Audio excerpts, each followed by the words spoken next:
So good morning guys. I hope you guys are safe enough on this net. So during this pandemic period, classes will be going through the online mode. I hope you guys are enjoying and learning the sessions. Okay, clear. And please everyone, please watch soon classes. Okay, clear. And please be safe. So last class, we see about the classification of materials. Isn't it? Classification of materials. The magnetic material will be classified into three types based on the behavior in a magnetic field. Isn't it? The magnetic material, what is that? The magnetic material will be classified into three types based on the behavior in a magnetic field. Okay, so what are the types? We see that we have three types. One is the diamagnetica, other one is the paramagnetica, the last one is the ferromagnetic. Last one is the ferromagnetic. The last one is the ferromagnetic. So for diamagnetic material, the magnetic susceptibility is small. For diamagnetic material, the magnetic susceptibility is small, and the relative permeability, what is that? The relative permeability is, what is that? The relative permeability is less than unity. Less than unity. And the third point, the magnetic field lines are, what is that? The magnetic field lines are repelled or expelled by the magnetic field lines. The magnetic field lines are repelled or expelled by the magnetic materials. And fourth point, the susceptibility, what is that? The susceptibility is independent of temperature. And the last point, examples. What's the examples? We saw that cobalt,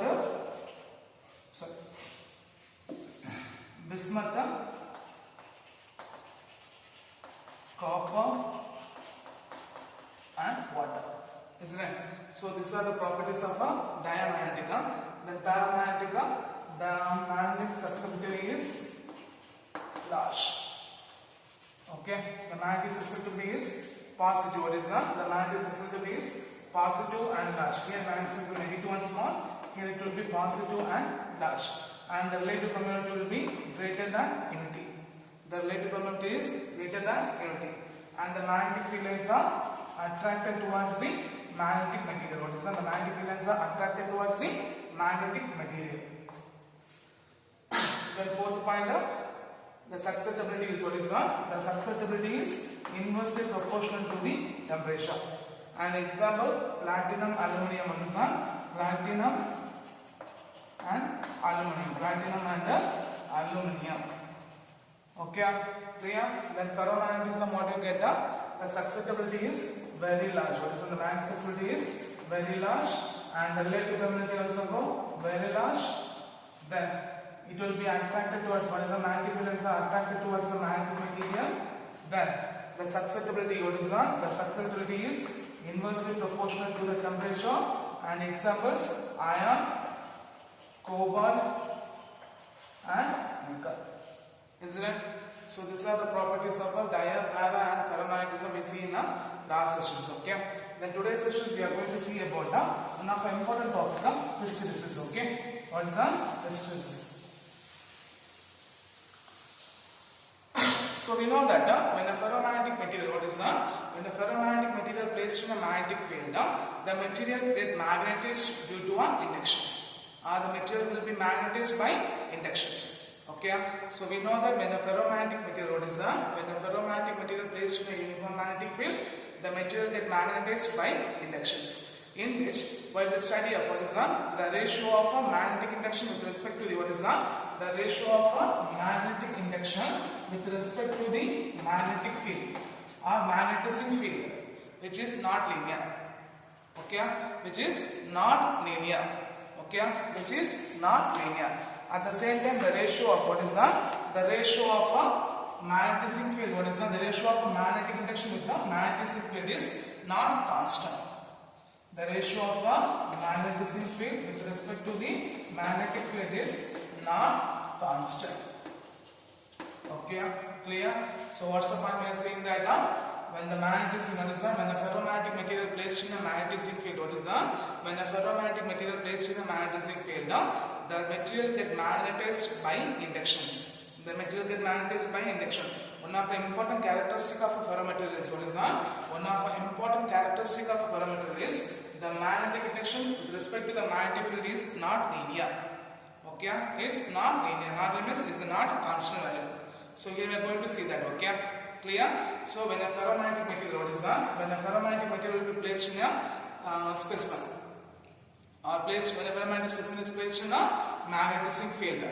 Okay, the substance, what is that? The magnetic induction of a material increases from a point to a state. Okay, so we take a curve. So the x-axis represents the magnetic field or magnetising field. The y-axis represents the magnetic induction. Okay, so the x-axis represents the magnetising field and the y-axis represents the magnetic induction. In which, when a ferromagnetic material placed in a specimen, or when a ferromagnetic specimen is placed in a magnetising field, the substance get magnetized by induction. The magnetic material get what is that? The magnetic material get magnetized by induction. So here we are going to increasing the magnetic induction. Okay, we are going to increasing the magnetic induction. It starts from A. It starts from A. So when we are increasing the magnetising field, the magnetic induction also increases. So it reaches the point C. Okay, it reaches the point C. So when we are increasing the magnetising field, the magnetic induction also increases. It reaches the saturation level. Okay, it reaches the maximum level. That's called as a C. Okay, that's called as a C. Here the C represents the saturation level. Saturation level means the saturation magnetization is defined as the maximum point at which the material get magnetized by applying a magnetic field. So this point is called as a saturation. Saturation magnetization. Okay, the saturation magnetization. So while we are increasing the magnetizing field, the magnetic induction also increases and it reaches the maximum state. The state is called as a saturation magnetization. So the saturation magnetization is the maximum point up to which the material get magnetized by magnetizing field. Up to which the material get magnetized by magnetizing field. Okay. Now, while we are decreasing the magnetizing field, the magnetic induction does not retrace the original path. It take a different path along CD. It take a different path along CD. Okay. At a point D, even the magnetism field 0, there is the magnetization is there. What is that? Even the magnetism field is 0, there is a magnetic induction is there. Okay. This point, what is that? The residual magnetization AD of a specimen. What is that? The residual magnetization AD of a specimen which represents remnants of retinity. Okay. So what is my remnants means is the ability of a material. What is that? The ability of a material retain the magnetization even the magnetism field will be 0. The ability of a material retain the magnetization even the magnetism field is 0. So this much whatever point we see that first we are increasing the magnetism field corresponding to the magnetic induction will be increased. At a point C, it reaches the maximum point or it is the saturation point. So the point is called as saturation magnetization. Saturation magnetization is a point is a maximum point and up to which the material get magnetized by magnetizing field. So when we are decreasing the magnetizing field, what is that? When we are decreasing the magnetic field, the magnetic induction does not retrace the original path. It takes a different path and reaches the point along CD. At a point D, even the magnetizing field is 0, there is a magnetization is present. So the residual magnetization AD is called the remnants of retinity. So remnants is the ability of a material to retain the magnetization even the magnetizing field will be 0. Okay, even the magnetizing field will be 0. So while we are increasing the magnetizing field in reverse directions, okay, while we are increasing, what is that? While we are increasing the magnetizing field in a reverse direction, the magnetic induction along the path DE. The magnetic induction along the path DE. At the point E, the magnetic induction remains 0. This point is called as coercivity. Okay, this point is called as coercivity, which means the magnitude of a reverse magnetizing field. What is that? The magnitude of a reverse magnetizing field in the reverse directions for which the residual magnetization remains 0. the residual magnetization of the material vanishes or remains 0. This is called as a coercivity.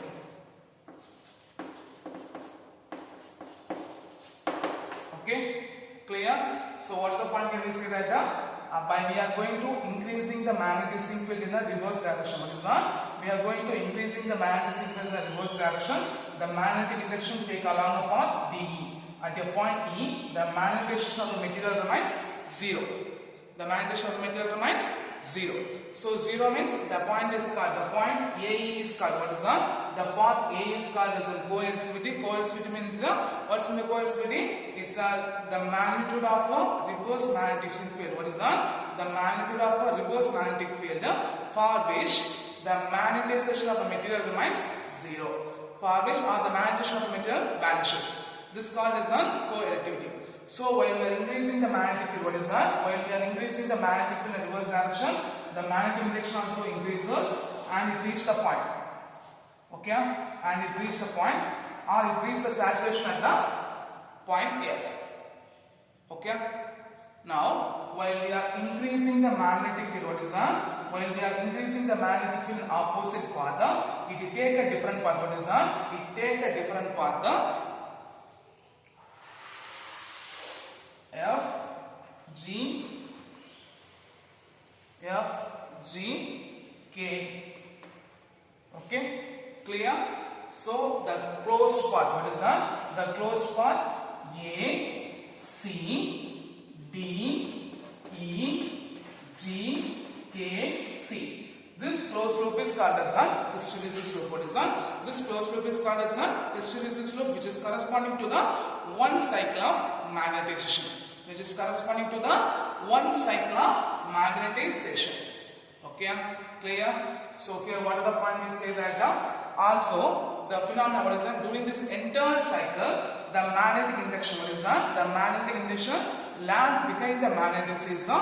This phenomena is called as a hysteresis. So the phenomena of lagging magnetic induction behind the magnetizing field, what is that? The phenomena of lagging the magnetizing field behind the magnetic induction behind the magnetizing field is called as the hysteresis. Okay, guys, what's the point we say that when the ferromagnetic material placed in your magnetizing field, the substance get magnetized by inductions. One of the important characteristics is the magnetic induction versus the magnetizing field is not linear. Not linear means it's not constant. So here we take a ferromagnetic material. While we are increasing the magnetizing field, the magnetic induction also increases and reaches the point C or reach the saturation point. So the saturation magnetization point up to which the substance get magnetized by increasing the magnetic field. So while we are decreasing, what is that? While we are decreasing the magnetic field in reverse direction, the magnetic induction does not take the original path or does not retrace the original path. It take a different path. Okay, it traces the different path along CD. Okay, so the AD, the path AD is called as a remanence or retracting. So it means the ability of a material. What is that? The ability of a material to retain the magnetization even the magnetizing field will be 0. Now once again we are increasing the magnetizing field in the reverse direction. The magnetic induction also decreases. At one point it becomes 0. So the path A is called as a coercivity. Coercivity means what is that? It's the magnitude of a magnetization. What is that? The magnitude of a reverse magnetizing field for which the residue magnetization of the material will be vanishes. The residue magnetic induction remains vanishes. While we are increasing the magnetizing field in the reverse direction, it reaches the saturation in the opposite state. Or reaches the saturation in the another direction. Okay. When we are increasing the magnetic field, it does not take the original path, it takes a different path of FGKC. So the closed loop of ACDEGKC is called as a hysteresis loop. It's called as a hysteresis loop, in which the phenomena of the magnetic induction is not the phenomena of lagging of magnetic induction behind the magnetizing field is called as a hysteresis. Okay, in which hysteresis losses are during magnetization. What is that? During magnetization, what is that? During the one cycle of magnetization, the material that what is that? During specific throughout the cycle, there is a loss of energy in the form of heat. There is a loss of energy in the form of heat. How it will be happening? This is possible to the random orientations. What is that? It will be possible to the random orientation or the rotation of a molecular magnets in the various directions. Okay, the rotation of a molecular magnet. What is that? The rotation and orientation of a molecular magnet in the various directions. Okay, it means found that the energy lost per unit area of what is that? The energy lost per unit volume of a material. What is that? The energy lost per unit volume. What is that? The energy lost per unit volume is equal to the area of loop. Okay, so during the one cycle of magnetization, what is that? During a one cycle of magnetization, there is a loss of energy in the form of heat. It will be happen due to the what is that? It will be happen due to the to the rotations and orientation of a magnet in the material. What is that? Orientation of a molecular magnet in a different directions. Okay, so it is from this we can say that the energy lost per unit volume of a material is equal to the area of a loop. So based on area of loop, what is that? Based on area of loop, the material will be classified as two types. Okay, what is that? Based on area of loop, the material will be classified as two types. One is the soft material and second one is the hard material. Okay, so what is that? Based on the what is that? Based on the area of the hysteresis loop, they will be classified as a soft magnetic material and hard magnetic material. Soft magnetic material means they having a thin area of a loop. The hard magnetic material means they having a large area of a loop. Okay, what is that? They having based on the hysteresis loop, the magnetic material or the ferromagnetic material will be classified as two types. One is the soft magnetic material, other one is the hard magnetic material. The soft magnetic material means they having a thin area of a loop and hard magnetic material means they having a large area of a loop. So from this what are the point we see that define saturation magnetization. Okay, so the saturation magnetization is defined as the maximum point up to which the substance what is that? The material get magnetized by magnetizing field. Second one is the remanence. Guys, what is remanence? Remanence is the ability of a material to retain the magnetism even the magnetizing field will be zero. Then third one is the coercivity. Guys, what is coercivity? The magnitude of a reverse magnetizing field for which the residual magnetization value is called as the coercivity. Then we see the hysteresis loss. How the hysteresis loss will be upon during the one cycle of magnetization. During the magnetization one cycle, the energy will be lost in the form of heat. This is how it will happen due to the alignment of what is done, due to the attributed to rotation orientation of magnetic material in various directions. And in which the energy loss per unit area of a volume what is that? The energy loss per unit volume of material is equal to area of a loop. Based on area of loop, they will be classified as soft and hard. Soft means thin area of loop, hard means large area of loop. Okay, clear? And one tableau column is there. You just mark the tableau column is the difference between the soft and hard magnetic materials. Okay, difference between the soft and hard magnetic materials. Now last one is the application of a hysteresis loop. Okay, what is the application of a hysteresis loop? So from this hysteresis loop, what is that? The significance of the hysteresis loop give the information about the remanence, saturation point, coercivity, and also they give the susceptibility and permeability. Okay. So based on the information, what is that? Based on the study of hysteresis loop, we can select the proper and suitable material for the proper purpose. For example, permanent magnet, electromagnet, and the core of a transformers. So if you are going to make a permanent magnet, what is that? If you are going to make a permanent magnet means. If you want to make a permanent magnet means they having a high retentivity and high remanence and high coercivity and low permeability and susceptibility. Okay. If you want to make a permanent magnet means the material should be what is that? The material will be having a high remanence, high coercivity and low permeability, which is used for suitable making a permanent magnet. Similarly, for electromagnet means what is that? For electromagnet means you have to take a low retentivity, low coercivity and high permeability materials. Okay. Examples, we will take a soft iron non-metal. Okay. And last one, core of a transformer, the material which have what is that? The material which have a high permeability, high initial permeability and large magnetic inductions. Okay. With thin hysteresis loop with the smaller area means we are using as a core of a transformer. This is the core of a transformers. Okay. Example, soft iron. So for permanent magnet we are using a carbon steel. What is the for permanent magnet we are using a carbon steel, and the core of the transformer we are using a soft iron. Electromagnet we are using a armature.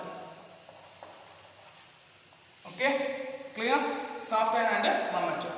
So what are the application of a hysteresis loop? From the significance of a hysteresis loop, we can give the information about reactivity, resonance, coercivity, and permeability, and susceptibility, and energy losses. Okay.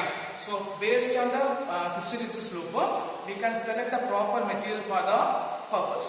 So if you want to make a permanent magnet, the material having a high reactivity, high coercivity, and low permeability. The metals examples are carbon steel. Okay, and if you want to make an electromagnet, they having a low reactivity, low coercivity, and high permeability. Okay, examples silicon steel are armature and soft iron. That one is the core of a transformer. For core of a transformer, you have to using what's the metal we have to use? The metal should be having a high initial permeability. Okay, high large magnetic induction and thin area for hysteresis loop. That's called as this is used to make a core of a transformer. Example, soft iron. Okay, so from this topic you have to mark the question: define saturation magnetization, define resonance, coercivity, hysteresis laws, then how the materials will be classified, in which the properties of soft and hard magnets. Then you have to mark the application of a hysteresis loop. Okay, application of a hysteresis loop. Clear?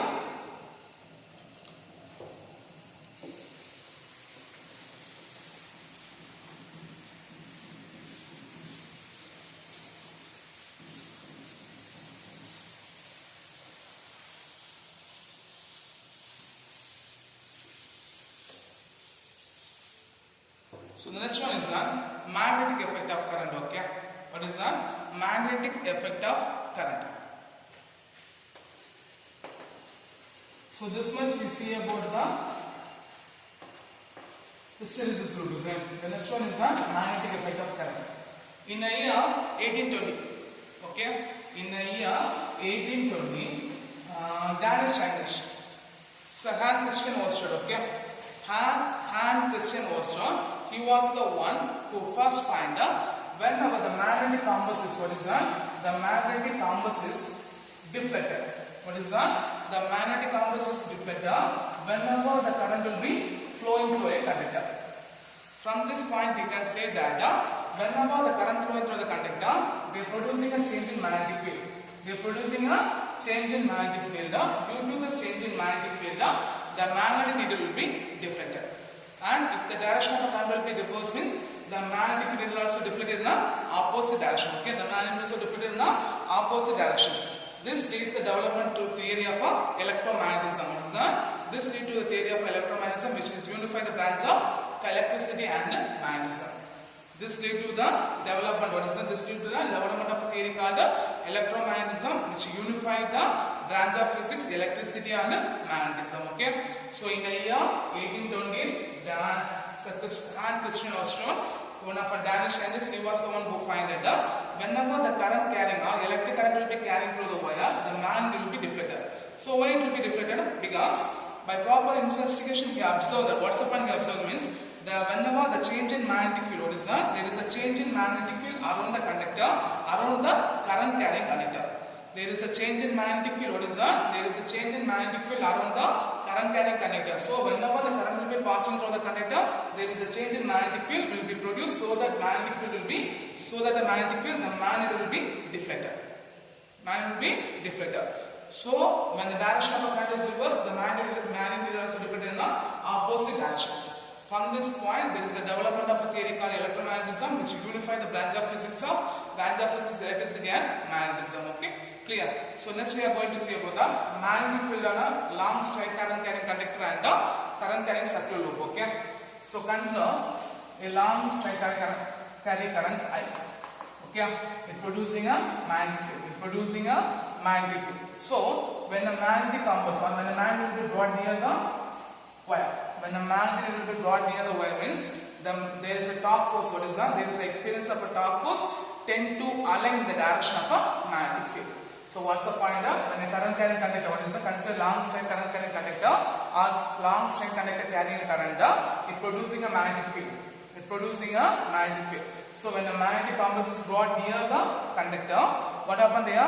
The magnet will be deflected, that there is an experience of torque force which will be aligned, rotate to align the direction of a magnetic field. Okay, so we can draw from this point, you can say that if it is a long straight conductor means the magnetic field, what is that? The magnetic field is in the form of closed circular loop. Okay, the magnetic field is in the form of closed circular loop. And the direction of a current, what is that? If the direction of a current will, what is that? The direction of the magnetic field, when the current will be increases means the magnetic field also increases. So the strength of the magnet will be decreases and the distance of a conductor will be increases.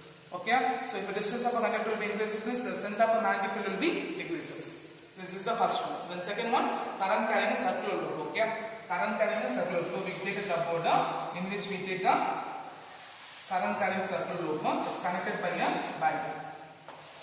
Okay, so whenever the current will be flowing through the loop, when a magnetic needle will be brought near the current carrying circular loop, what happens there? There is an experience of a torque force tend to align the magnetic needle in the direction of a magnetic field, in which at a point of A and B, the magnetic field is in the form of concentric circle. The magnetic field is in the form of concentric circle, and near the center, what is that? Near the center, the magnetic field is in the form of, what is that? The magnetic field will be parallel to each other. Okay, the magnetic fields are parallel to each other. So when a current carrying circular loop, when a magnet will be brought near the loop means what happens there? The magnetic, there is experience a torque force tend to align the magnetic in the direction of a magnetic field lines. Okay, so at a point of A and B, there is a magnetic field lines in the form of concentric circle. At the center, the magnetic field lines are parallel to each other. Okay, if the direction of a current will be reversed means the direction of magnet also reversed.